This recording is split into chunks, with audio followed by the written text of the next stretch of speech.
So நம்ம வந்து இன்றைக்கி க்யூயிங் தியரி பார்ப்போம். ஸோ க்யூயிங் தியரி வந்து நம்ம ரியல் லைஃப்பில் வர்ற அப்ளிகேஷன் ஓரியன்டாக வர்றதான். க்யூங்கிறது நம்ம பேசிக்காக எல்லா இடத்துலையுமே நமக்கு க்யூங்கிறது ஃபார்ம் ஆகும். ஒரு ரேஷன் கடை போனாலும் க்யூ இருக்கும், பில்லு போடுறதுக்கு போனாலும் க்யூ நிற்கிற மாதிரி இருக்கும். ஸோ க்யூ அப்படிங்கிறது எல்லா இடத்துலையும் காமனாக இருக்கிறது தான். அந்த க்யூவை வச்சு நம்ம வந்து நிறையா வந்து டிஃபைன் பண்ண போகிறோம். நொட்டேஷன்ஸ் க்யூ வச்சு க்யூயிங் தியரியில் டிஃபைன் பண்ணுவோம். க்யூவில் எத்தனை மாடல்ஸ் இருக்குது அப்படின்னு சொல்லிட்டு பார்க்க போகிறோம். ஸோ ஜென்ரலாக வந்து க்யூயிங் தியரியில் நிறையா வந்து மாடல்ஸ் உண்டு. அதில் நம்ம சில இது பார்க்க போகிறோம். முதல் க்யூனா என்ன அப்படின்றது பார்த்துடலாம். ஒரு கஸ்டமர் வந்து என்ன பண்ணுறாரு அப்படின்னா, ஒரு கடைக்குள்ளே வராங்க. அரைவல் போட்டிருக்கோம் பாருங்கள், இங்கே டயக்ராம் பாருங்கள். கஸ்டமர் வந்து கடைக்குள்ளே வராங்க அண்ட் அவங்களுக்கு தேவையானதெல்லாம் எடுத்துக்கிறாங்க. எடுத்துகிட்டு சர்விங் பாயிண்ட் வந்து பில்லு போடுறாங்க. ஸோ அந்த பஃபரிங் அப்படிங்கும் போது அதோட க்யூவில் நிற்கிறோம் இல்லையா, க்யூவில் நின்று நம்ம பில்லு போடுறோம், சர்வீஸ் பாயிண்ட்டு. ஸோ க்யூவில் நிற்கும் போதே நம்மளுக்கு என்னென்னலாம் இருக்கும் அப்படின்னா, க்யூலையும் வெயிட் பண்ணுற மாதிரி இருக்கும், சர்வீஸ் பாயிண்டில் போயும் வெயிட் பண்ணுற மாதிரி இருக்கும். அடுத்து சர்வீஸ் முடித்து என்ன ஆகும், டிபார்ச்சர், வெளியே போகலாம் இல்லைங்களா. ஸோ அதுதான் இங்கே எழுதியிருக்கோம். In many cases the uses of a queuing model provides a quantitative way to access system performance. அடுத்து க்யூயிங் மாடலுக்கு போகலாம். நிறைய பேசிக்ஸ் திங்ஸ் வந்து இதுக்கு அந்த நொட்டேஷன்ஸ் எல்லாமே வேணும். இதில் முக்கியமானது Kendall notation, arriving process of a job MDG, serving time distribution, number of server, storage capacity that is buffer, service discipline. So எக்ஸாம்பிளுக்கு பாருங்கள், MM1 இது மார்கோ ப்ராசஸ் வழியாக வரும். MM1, MMG, MMCC. So first method என்னென்னு பார்ப்போம். Assuming Poisson arrival. இதில் அரைவலில் வந்து என்ன பண்ணணும்னா, பாய்சான் அரைவலாக வச்சுக்கணும். எக்ஸ்பொனன்ஷியல் சர்வீஸ் டைம் எடுக்கணும்.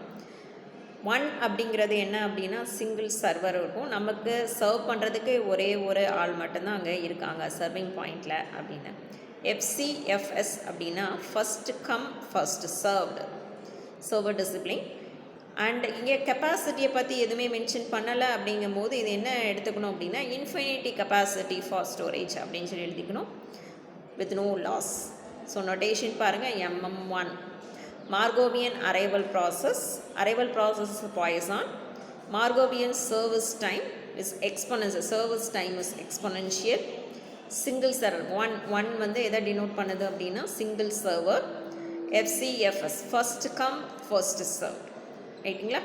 கெப்பாசிட்டியை பற்றி எதுவுமே கொடுக்காததுனால, லைனில் வந்து இத்தனை பேர் தான் நிற்கணும் அப்படிங்கிற மாதிரியான எந்த ஒரு இதுவுமே நம்மளுக்கு சொல்லலை. அப்படிங்கும்போது இது என்ன எடுத்துக்கணும் அப்படின்னா, இன்ஃபைனைட் கெப்பாசிட்டியாக வச்சு எடுத்துக்கணும். அண்ட் நம்மளுக்கு சர்வீஸ் டைமு, அரைவல் ரேட் இதெல்லாம் இருக்குது இல்லையா, அதுக்கெல்லாம் நிறைய நொட்டேஷன்ஸ் நம்ம யூஸ் பண்ண போகிறோம். அடுத்து அரைவல் ரேட் வந்து lambda, inter arrival time are exponentially distributed, it is denoted by lambda. Customers வர்றதை பெர் செகண்ட் பெர் ஹவர் அப்படின்ற மாதிரி டினோட் பண்ணணும். And service time, service rate is denoted by mu. Customers' times are spent, service times are exponentially distributed. And system loaded, rho is equal to mu by lambda by mu. Rho is always between 0 and 1. Stability, rho is less than 1 for single server system. And Q performance, average n வந்து average number of customers in a system as a whole including any in service. Q average number of customers in the Q only including any in service.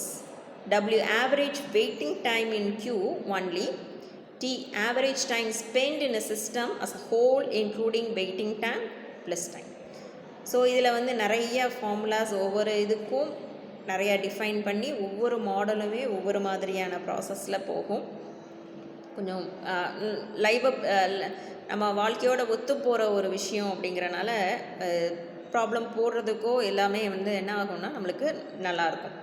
So அடுத்து நம்ம வந்து என்ன பண்ணணும் அப்படின்னா, ஒவ்வொரு இதுக்குரிய அந்த டேட்டாவை எக்ஸ்பிளைன் பண்ணிவிட்டு, ஒவ்வொரு டேர்ம்ஸ் எக்ஸ்பிளைன் பண்ணிவிட்டு அதுக்கு உள்ள ப்ராப்ளத்தை வந்து நம்ம ஒர்க் அவுட் பண்ண ஆரம்பிக்கலாம்.